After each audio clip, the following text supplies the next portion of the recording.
थाली बजाने से इन सभी साथियों का कहना है कि थाली का जंतु पीछे भी थोड़ा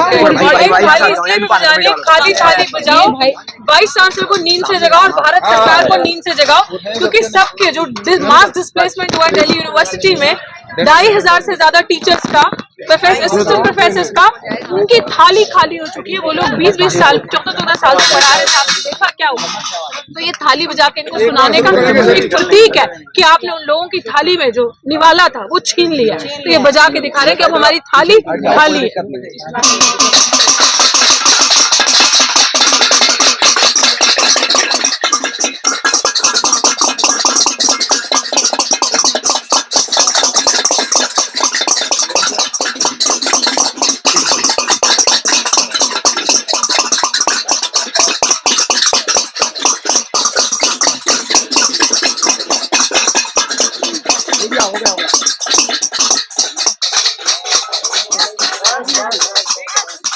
इसकी एक्सप्लेनेशन दे दो।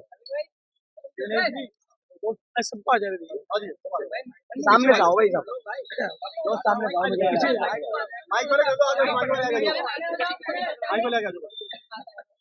रोल एक सेकंड दूसरे साथियों का जाएंगे, वो खड़े आपके कली गया, थोड़ी अनुकंपा रखेंगे।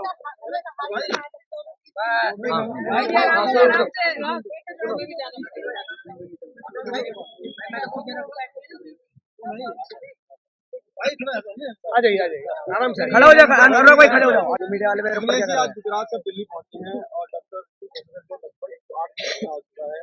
और बात की जाती है बहुजन समाज को लेकर के, लगता है कि जाति पर ही प्रहार हो रहा है, खासकर SC ST OBC माइनॉरिटी को लेकर के।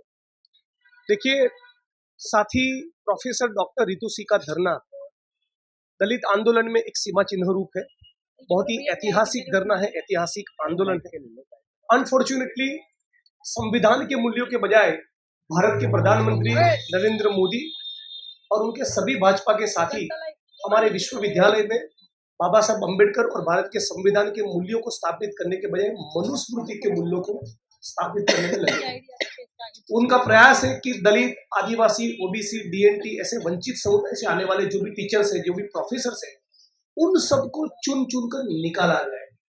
ऐसे प्रोफेसर जो फूले की बात करते हैं, अम्बेडकर की बात करते हैं, पेरियार की बात करते हैं, हमारी डाइवर्सिटी को सेलिब्रेट करने की बात करते हैं, संविधान की बात करते हैं, इन अध्यापकों के खिलाफ मानो कि यहाँ की यूनिवर्सिटी ने कोई युद्ध छेड़ दिया हो, इस प्रकार का माहौल। डॉक्टर रितु सिंह का मामला साफ है, यहाँ की पुलिस ने मुकदमा दर्ज किया है, FIR दर्ज हुई है, चार्जशीट हो चुका है। आखिरकार इन प्रोफेसर जिनके खिलाफ मुकदमा दर्ज हुआ है उनकी गिरफ्तारी क्यों नहीं हो रही, उनको सस्पेंड क्यों नहीं जा रहे, क्यों रितु को 108 दिन तक धरना देना पड़ा। ये हमारे पुलिस के लिए, प्रशासन के लिए, सरकार के लिए बड़ी शर्म का विषय है। मैं मानता हूं कि भारत के संविधान को और बाबा साहब अम्बेडकर को सबसे ज्यादा कोई नफरत करता है वो है RSS और भाजपा के लोग। जब संविधान हमारी कॉन्स्टिट्यूएंट असेंबली में एक्सेप्ट हुआ, उसके 4 दिन के बाद ऑर्गेनाइजर में पब्लिश हुआ था कि हमको डॉक्टर अम्बेडकर का संविधान नहीं, मनुस्मृति चाहिए। RSS के लोग पहले ये भी कह चुके हैं कि बाबा साहब अम्बेडकर के संविधान को समंदर में फेंक देना चाहिए, उसको कूड़ेदान में फेंक देना चाहिए। तो इसी प्रकार की सोच वाले लोग जब यूनिवर्सिटी में बैठे हो, स्टेट के सारे ऑर्गन्स पे कब्जा करके बैठे हो, तो स्वाभाविक है किस प्रकार के सबको बाहर निकाला जाएगा। तो ये मामला केवल लक्ष्मण यादव या रतनलाल या रितु का नहीं, ये तीनों के साथ साथ पूरे भारत के सभी यूनिवर्सिटी में जिस प्रकार से मनुवाद को घुसेड़ने की कोशिश की जा रही है, जिस प्रकार से काउंटर रेवोल्यूशन प्रतिक्रांति हो रही है, उसके खिलाफ हम लोग लड़ाई लड़ रही है। और इस लड़ाई में जो पॉलिटिकल क्लास एब्सेंट है, जो अब तक उनका समर्थन नहीं मिला, उन तमाम को भी आप सभी मीडिया साथियों की ओर से ये अनुरोध करते हैं कि आने वाले दिन में वो एक पूरा दिन सारी पार्टी के दलित, आदिवासी, OBC नेता यहाँ पर आकर धरने में बैठे, उसका कॉल देने वाले, उसका आह्वान देने वाले, ताकि दूध का दूध और पानी का पानी हो जाए। कौन अम्बेडकर में मानता है और कौन अपने पॉलिटिकल पार्टी के चापलूस है। अभी बात चल रही है कि 85% 15 का नारा सभी राजनीतिक पार्टियां दे रही है, लेकिन अगर बात करें 108 दिन हो गए धरने को, लगता नहीं कोई MP MLA दलित पार्टी से नहीं। तो ये बहुत ही अनफॉर्चुनेटली है, इसीलिए हम सभी पॉलिटिकल पार्टी के लोगों को अपील करने वाले, अब तक जो कोई नहीं आए कोई बात नहीं, उनको माफ कर देते। अब जब कॉल दिया जाए तब उस कॉल को आप एक्सेप्ट करिए, यहाँ पर बैठिए। आपको अपने जीवन का 8-10 घंटा बिताना है, धरने में बैठना, इतना तो कर सकते हैं बेटी के समर्थन में, जितने 108 दिन से लड़ रही है, जिसकी डिमांड बहुत ही जस्ट डिमांड है, न्यायिक डिमांड है। मुकदमा दर्ज हुआ है, चार्जशीट हो गई, तो गिरफ्तारी क्यों ना हो। सस्पेंड क्यों न किया जाए। और सरकार को तो ये जवाब देना चाहिए कि इतने हजारों हजार जो दलित आदिवासी ओबीसी बैकग्राउंड के जो टीचर्स है, जो प्रोफेसर है, उनको क्यों निकाला जा रहा है, क्या कसूर है उनका। तो इन सब मुद्दों को लेकर आने वाले दिनों में हम लोग एक कॉल देंगे और सभी पॉलिटिकल पार्टी के दलित समुदाय के जो भी एमपी एमएलए उनको यहाँ आने का आह्वान करेंगे। बेटी बचाओ बेटी पढ़ाओ का नारा देती है मोदी सरकार।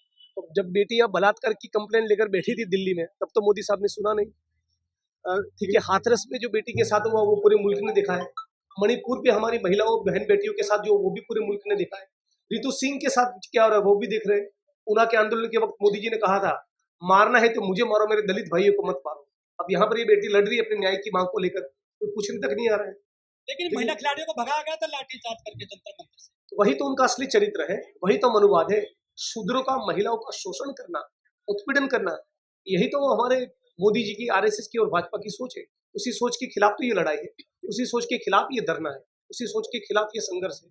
और ये संघर्ष तब तक जारी रहेगा, हमारी आने वाली पीढ़ियां भी लड़ेगी, जब तक पूर्ण रूप से संविधान को लागू न किया जाए। दिनेश जी, बात की जाती है बहुजन समाज को एक करने के, लेकिन ऐसा नहीं लगता कि बहुजन समाज राजनीतिक दलों में आपस में बटा हुआ है। देखिए, बटे हुआ तो पूरा मुल्क है, जातियों में बटा हुआ है। हम सभी का प्रयास है कि जितने भी शोषित है, गरीब है, वंचित है, वो सब एक मंच पे आए। एक बार कहने से नहीं आएंगे, उसके लिए पूरा जीवन देना पड़ेगा, पूरा जीवन संघर्ष करने को हम तैयार हैं। तभी तो बाबा साहब ने कहा था ना कि शिक्षित बनो, संगठित बनो और संघर्ष करो। लेकिन सर मोदी सरकार नारी वंदन शक्ति अभियान चला रही है, महिलाओं को आरक्षण दे दिया 33% मोदी सरकार ने। देखिए, टोकनिज्म तो कहने के लिए तो बहुत कुछ है ना। जैसा कि मैंने कहा, ऊना के वक्त भी कहा था कि मारना हो तो मुझे मारो, मेरे दलित भाइयों को मत मारो।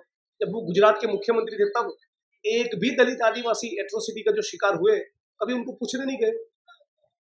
700 किसानों की यहाँ पर मौत हो गई, 700 किसानों को बलिदान देना पड़ा, तब भी प्रधानमंत्री देखने नहीं गए। लेकिन मोदी जी गारंटी चल रही है सर देश में, तो मोदी जी की। दिनेश जी, आप खुद विधायक हैं, कांग्रेस पार्टी से आते हो, जिस तरह के परिणाम चुनावों के आए हैं और 24 के चुनाव आ रहे हैं, बीजेपी कह रही है अभी तो एक टेलर है, फिल्म बाकी है। देखिए, आज मैं किसी अलग मुद्दे पर बात करने आया हूँ, सियासी बात आने वाले दिनों में करेंगे। और 2024 में इंडिया का अलायंस, सारे आंदोलनकारी, सारे लड़ने वाले लोग साथ में मिलकर लड़ेंगे, अच्छा नतीजा है। सर बड़ा सवाल, सर शिक्षण संस्थानों में जातिवाद का आरोप लगाया डॉक्टर ने, क्या ये संभव है क्या? तो रोहित वेमुला, दर्शन सोलंकी, पायल तड़वी, रतन लाल जी, लक्ष्मण यादव जी, रितु सिंह जी, कितने एकलव्यों का अंगूठा काटेंगे, साफ तौर पे दिख रहा है। पढ़े लिखे लोग भी जातिवाद करते हैं क्या सर? देखिए, भारतीय समाज में ऐसी कोई भी, भारतीय समाज का ऐसा कोई भी डायमेंशन नहीं है जो जातिवाद से ग्रस्त न हो। नेशनल क्राइम रिकॉर्ड ब्यूरो का कब डेटा देखे तो हर रोज 4 दलित बेटियों पर बलात्कार होता है, हर रोज 3 दलितों की हत्या होती है, हर 18 मिनट पे एक एट्रोसिटी की घटना होती है। मैनुअल स्केवेंजिंग आदमी जिंदा है, आज भी 300-400 रुपए के लिए वाल्मीकि की सफाई कर्मी को गटर में उतर कर मरना पड़ रहा है, आज भी छुआछूत जिंदा है, सभी हमारी आंखों के सामने है। दिनेश जी, राजनीतिक संगठन की बात करें तो राजनीतिक दलों की बात करें, भीम आर्मी लगातार सामने खड़ी हुई है। दिनेश जी, वो जब उत्तर प्रदेश में जाते हैं तो अपने आप ओबीसी देते हैं, बाकी पूरा दिन अपने आप। दिनेश जी, जब चुनावी फायदा चाहिए, छात्र, किसान, बाकी लोग कहाँ गए थे? तो वही ना, वही तो सवाल उनको पूछना चाहिए। दिनेश जी, बात करें, आप दिल्ली की धरती पर आए हैं और बात करें आम आदमी पार्टी मुखिया अरविंद केजरीवाल है, आम आदमी पार्टी की बात करें राजेंद्र गौतम के अलावा कोई भी नुमाइंदा यहाँ तक पहुंचा नहीं है। और मैं बात करूँ भीम आर्मी लगातार, हम सभी पॉलिटिकल पार्टी के साथियों को हाथ जोड़कर विनती कर रहे हैं, तो बहुत ही न्यायी और वाजिबी मुद्दा है। आप सभी का कर्तव्य बनता है, मेरा भी, आपका, हम तमाम साथियों का, कि ऋतु के समर्थन में करते हैं। चंद्रशेखर आजाद की पार्टी लगातार इस संगठन में जुड़ी हुई है, भीम आर्मी की बात करें तो सभी साथियों का स्वागत है, सभी साथियों को आना चाहिए।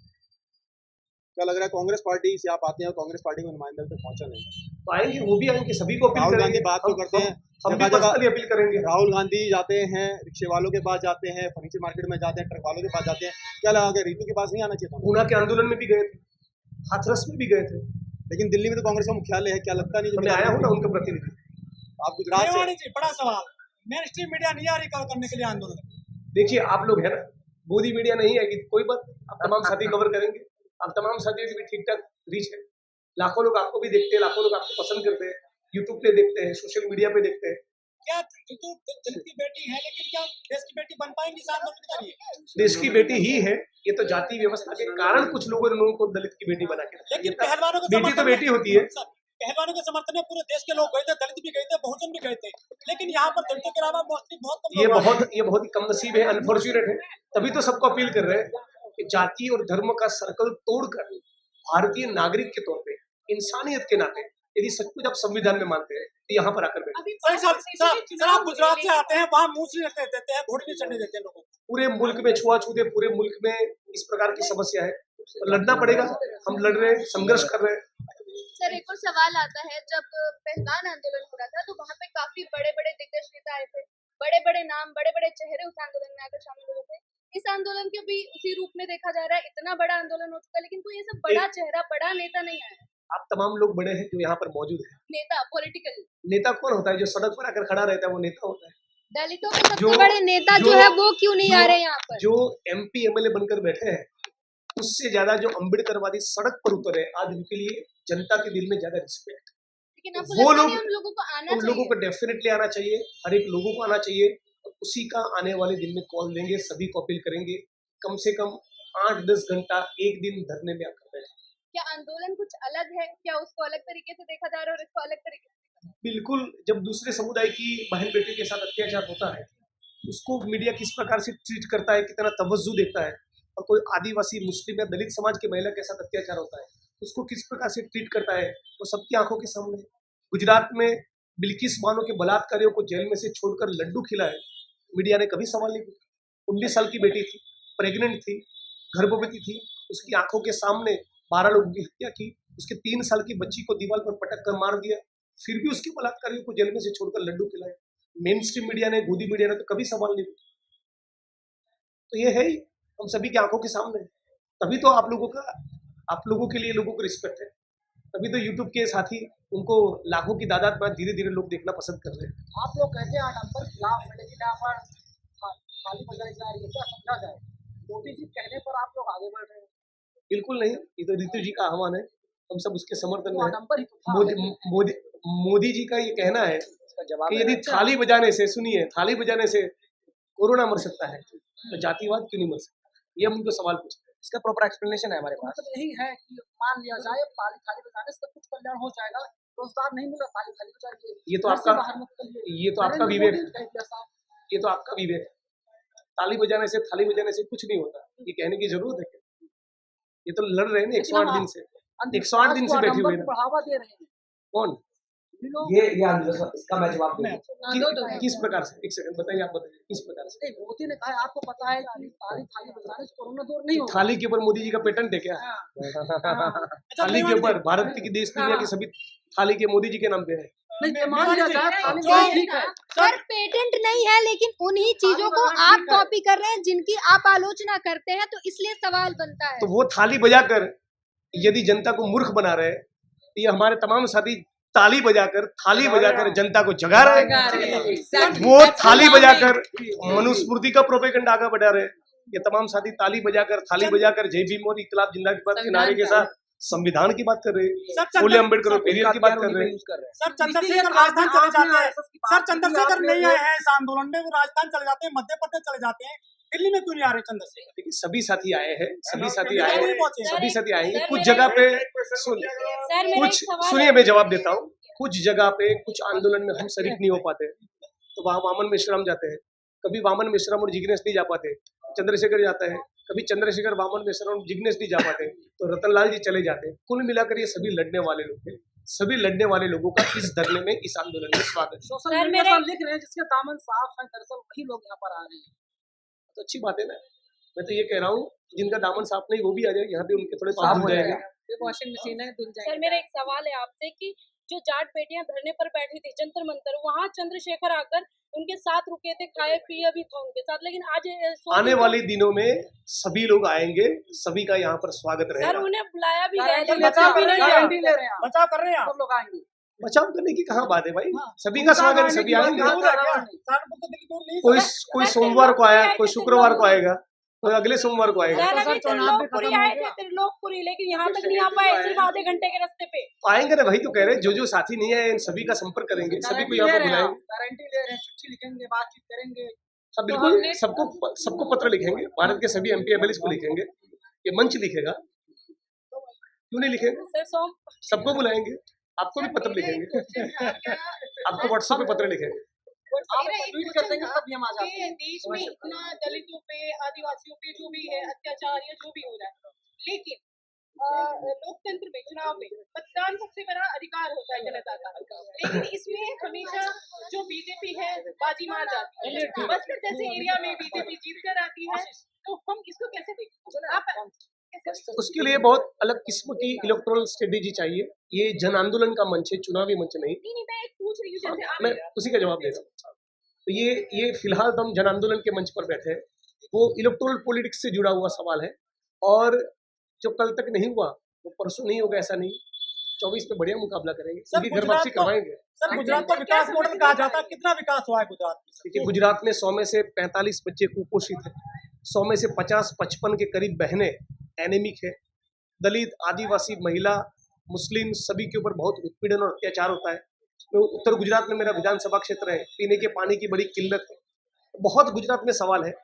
ये तो क्या है, धर्म की राजनीति करके समाज को हिंदू मुसलमान में विभाजित करके रोटी कपड़ा मकान के सवाल से लोगों को भटका कर 370 पे पेट थपथपा रही है बीजेपी।